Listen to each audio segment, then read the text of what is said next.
বেগম খালেদা জিয়ার অসুস্থতার মধ্যে ভারত সরকার, ভারতের প্রধানমন্ত্রী জনাব নরেন্দ্র মোদী একটা টুইট করেছেন। সেই টুইটটা নিয়ে একটু কথা বলতে চাই। এটা সিগনিফিক্যান্স কি, বা এটা নিয়ে বিএনপির বিরোধীরা এখন পর্যন্ত অন্তত তেমন উচ্চবাচ্য করেনি। কিছু উচ্চবাচ্য তো করার কথাই ছিল, কি করতে পারতো সেটা নিয়ে কথা বলবো। তার আগে বেগম খালেদা জিয়ার সর্বশেষ শারীরিক অবস্থা নিয়ে একটু কথা বলা দরকার। আমরা গতকাল পর্যন্ত যতটা জানলাম, বিএনপির পক্ষ থেকে ডক্টর জাহিদ হোসেন ব্রিফিং করেছেন। তিনি বেশ ভালো, মানে তুলনামূলকভাবে ওনার আগের চেয়ে বেটার অবস্থার কথা বলেছেন। অন্তত যে গুজবগুলো ছড়িয়ে পড়েছিল সেগুলো সঠিক নয়, তার শরীরে ঔষধ কাজ করছে এরকম তথ্য আমরা পেয়েছি। এগুলোই হলো অফিসিয়াল জায়গা।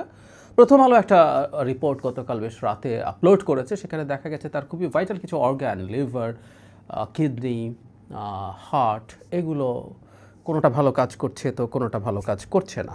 লাং, ওনার ইনফেকশন আছে এরকমও জানা যায়। তো ফলে যেটা হয়, আমি এক তো উনি খুবই ফেটাল কিছু ডিজিজ আক্রান্ত আছেন, তার উপরে তার বয়স হয়েছে। মানে বয়স হয়ে গেলে তখন যে কোনো ক্ষেত্রেই সমস্যা, মানে বয়স ইটসেলফ একটা প্রবলেম, একটা ডিজিজের মতো। অনেক চিকিৎসা করলেও সেই জিনিসটা ঠিকঠাক মতো কাজ করে। তারপরে যেটা সবচেয়ে আসার কথা সেটা হচ্ছে তার শরীরে ওষুধের রেসপন্স তৈরি হচ্ছে। আমি আবারও বলছি, প্রায়ই বলছি ওনাকে নিয়ে কথা বলার সময়, তার জন্য আমরা প্রার্থনা করব, তাকে আমরা আমাদের মধ্যে আরও অনেকগুলো দিন চাই। যে ব্যাপারটা নিয়ে কথা বলতে চাই, যেটা আসলে রাজনৈতিকভাবে আজ না হলেও ভবিষ্যতে একটা সিগনিফিক্যান্ট বিষয় হয়ে দাঁড়াবে, সেটা হচ্ছে জনাব নরেন্দ্র মোদী একটা টুইট করেছেন দুদিন আগে। অন্যান্য ইস্যু নিয়ে, সিরিয়াস ইস্যু নিয়ে কথা বলতে গিয়ে এটি নিয়ে কথা বলা হয়নি। বাংলাদেশে যে হাই কমিশন আছে তারা এটাকে বাংলা করে বলছেন এভাবে: বেগম খালেদা জিয়ার স্বাস্থ্যের বিষয়ে জেনে গভীরভাবে উদ্বিগ্ন বোধ করছি। দীর্ঘ অনেক বছর ধরে তিনি বাংলাদেশের জনজীবনে অবদান রেখেছেন। তার দ্রুত আরোগ্য লাভের জন্য আমাদের আন্তরিক প্রার্থনা ও শুভকামনা রইল। আমরা যেভাবে পারি আমাদের পক্ষ থেকে সম্ভাব্য সকল ধরনের সহায়তা প্রদানের জন্য ভারত প্রস্তুত। মানে খুবই খুবই কর্ডিয়াল ভাষা আমি বলবো। আমি আবারও যদি পড়ি: বেগম খালেদা জিয়ার স্বাস্থ্যের বিষয়ে জেনে গভীরভাবে উদ্বিগ্ন বোধ করছি। দীর্ঘ অনেক বছর ধরে তিনি বাংলাদেশের জনজীবনে অবদান রেখেছেন। তার দ্রুত আরোগ্য লাভের জন্য আমাদের আন্তরিক প্রার্থনা ও শুভকামনা রইল। আমরা যেভাবে পারি আমাদের পক্ষ থেকে সম্ভাব্য সকল ধরনের সহায়তা প্রদানের জন্য ভারত প্রস্তুত। খুবই কর্ডিয়াল হওয়ার একটা সমস্যা আছে। শেখ হাসিনা পরবর্তী, মানে পতনের পরবর্তী সময়ে যৌক্তিকভাবেই ভারত নামটা বাংলাদেশের একেবারে পাল্টা প্রতিক্রিয়ার জন্য রেডি হয়ে যায়। শেখ হাসিনার সময় থেকেই ভারতের প্রতি আমাদের রাগ, ক্ষোভ, সেটা একসময় ঘৃণায় পরিণত হয়। এটাও যৌক্তিক কারণে বাংলাদেশের গণতন্ত্রের যে ডিজাস্টার হয়েছে, বাংলাদেশকে যে একটা কলোনিতে পরিণত করা হয়েছে, এটার মূল দায় শেখ হাসিনার। কারণ উনি এই মাটির মানুষ এবং উনি এই কাজটা করেছেন। আমাদের মূল এক্সপেকটেশন তার জায়গায় থাকার কথা ছিল। কিন্তু একই সাথে সাথে যেহেতু ভারত এই কাজটা করেছে, তাকে এইভাবে অবৈধভাবে ক্ষমতায় থাকতে সাহায্য করেছে, ফলে যে কোনো অন্যায় শেখ হাসিনা করুক, সেটা দুর্নীতি, সেটা মানবাধিকার লঙ্ঘন, যাই করুক না কেন, মানুষ তার সাথে ভারতকে রিলেট করেছে। ফলে সেই ভারত যখন কারো ব্যাপারে খুবই কর্ডিয়াল অ্যাটিটিউড দেখায়, সেটা রাজনৈতিকভাবে একটা অস্ত্রে পরিণত হওয়ার সমূহ সম্ভাবনা আছে। মানে এই প্রশ্ন কেউ করেই ফেলতে পারেন। আমি ধারণা করি এটা বেগম খালেদা জিয়া এতটা সিরিয়াসলি অসুস্থ না হলে এটা বলাই হতো, এটা ব্যবহার করাই হতো। সেটা হতো, মানে খুব সিম্পলি বলে দেওয়া, ভারতে খপ্পরে পড়ে গেছে, ভারতে কোলে উঠে গেছে, এই ধরনের মন্তব্য, এই ধরনের ন্যারেটিভ এর আগেও আসলে দেওয়ার চেষ্টা করা হয়েছে। আমি অনুমান করি এই স্টেটমেন্টটাও এই ন্যারেটিভের পার্ট হিসাবে সামনে আসবে, আমরা নিশ্চিত থাকতে পারি। কারণ একটা গ্রুপ আছেন, জামায়াত ইসলামী তো আছেই, এর বাইরে কিছু দেশের বাইরে থাকা সোশ্যাল মিডিয়া ইনফ্লুয়েন্সার এই ন্যারেটিভ মাঠে ছাড়ার চেষ্টা করেছে যে বিএনপি ভারতের সাথে ডিল করে ফেলেছে। এর নানা রকম যুক্তি তারা দেওয়ার চেষ্টা করছে। যখন বিএনপি নির্বাচন চাইছিল, আমি একটু পেছনে যাই, বিএনপি যখন নির্বাচন চাইছিল বারবার, তখন বলা হচ্ছিল এটা ভারতের সাথে অ্যালাইন হয়েছে, কারণ ভারত নির্বাচন চায়। আমি নিজে নির্বাচনের কথা বলে আমি ভারতের দালাল হয়েছি। সুতরাং এটা একটা খুব কমন কারণ। মানে যাই হোক না কেন, বিএনপি মুক্তিযুদ্ধের কথা বলবেই, কারণ বিএনপির প্রতিষ্ঠাতা স্বাধীনতার ঘোষক ছিলেন, সেক্টর কমান্ডার ছিলেন, জেড ফোর্সের হেড ছিলেন। বিএনপি মুক্তিযুদ্ধের কথা বলবে। বিএনপি প্রতিষ্ঠাতাদের মধ্যে বহু রণাঙ্গনের মুক্তিযোদ্ধা আছে। আর খুব স্বাভাবিকভাবে বিএনপি এখন মুক্তিযুদ্ধ ইস্যুটাকে আরও বেশি আনবে তার পলিটিক্যাল প্রয়োজনে। সব কিছুই পলিটিক্যাল হিসেব নিকেশ করবে রাজনৈতিক দল।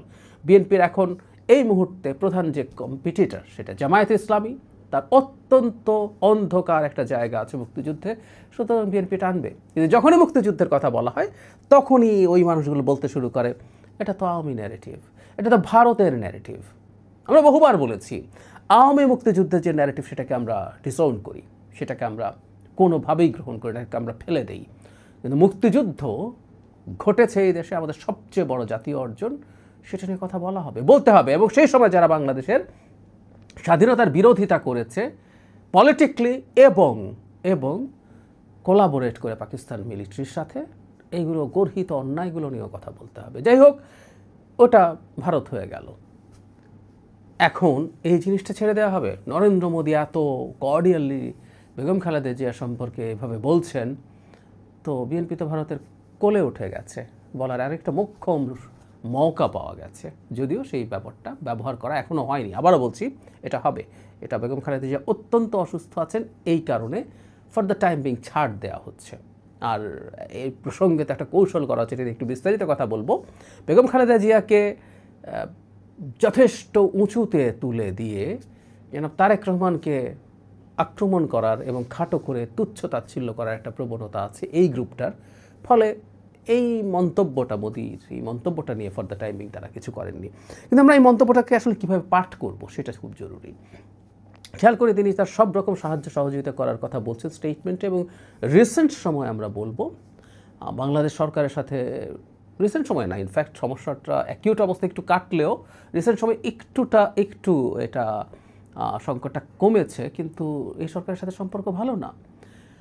একটা নির্বাচন এগিয়ে আসছে এবং পপুলার পারসেপশন হচ্ছে সেই নির্বাচনে বিএনপি নির্বাচিত হবে। ভারত এই স্টেটমেন্টের মাধ্যমে আমি মনে করি ন্যূনতম হলেও সে কিছুটা বাস্তবতার জ্ঞান আমাদের সামনে দেখাচ্ছে। বিএনপি যদি ক্ষমতায় আসতে পারে, বিএনপির সাথে কিছুটা হলে সুসম্পর্ক তৈরি করা দরকার। বিএনপির সাথে আসলে সুসম্পর্ক তৈরির চেষ্টা ভারতকেই করতে হবে, কারণ এই যে শেখ হাসিনাকে ক্ষমতায় অন্যায়ভাবে রাখার সবচেয়ে বড় মাসুল বিএনপি দিয়েছে। কারণ রাজনৈতিক দলের ক্ষেত্রে বলছি, জনগণ তো দিয়েছেই, রাজনৈতিক দলের ক্ষেত্রে হলো তার ক্ষমতায় যাওয়ার কথা ছিল, সে একটা রাজনৈতিক দল, ক্ষমতায় যাওয়াই তার কাজ। শুধু সেটা না, এই যে ক্ষমতায় যেতে পারলো না তাতে শেষ হয় নাই। শেখ হাসিনা তার অবৈধ ক্ষমতা টিকিয়ে রাখার জন্য যে অকল্পনীয় অত্যাচার বিরোধী দলের উপরে করেছে, তার মধ্যে এটা প্রায় শতভাগী হয়েছে বিএনপির উপরে। সুতরাং বিএনপির সাথে ভারতের একটা খুবই নেগেটিভ অবস্থা তৈরি হয়ে যাওয়ার সম্ভাবনা আছে, এবং ভারতের এই চেষ্টা করতে হবে এটা মোটামুটি একটা ওয়ার্কিং রিলেশনশিপের পর্যায়ে নিয়ে যাওয়ার।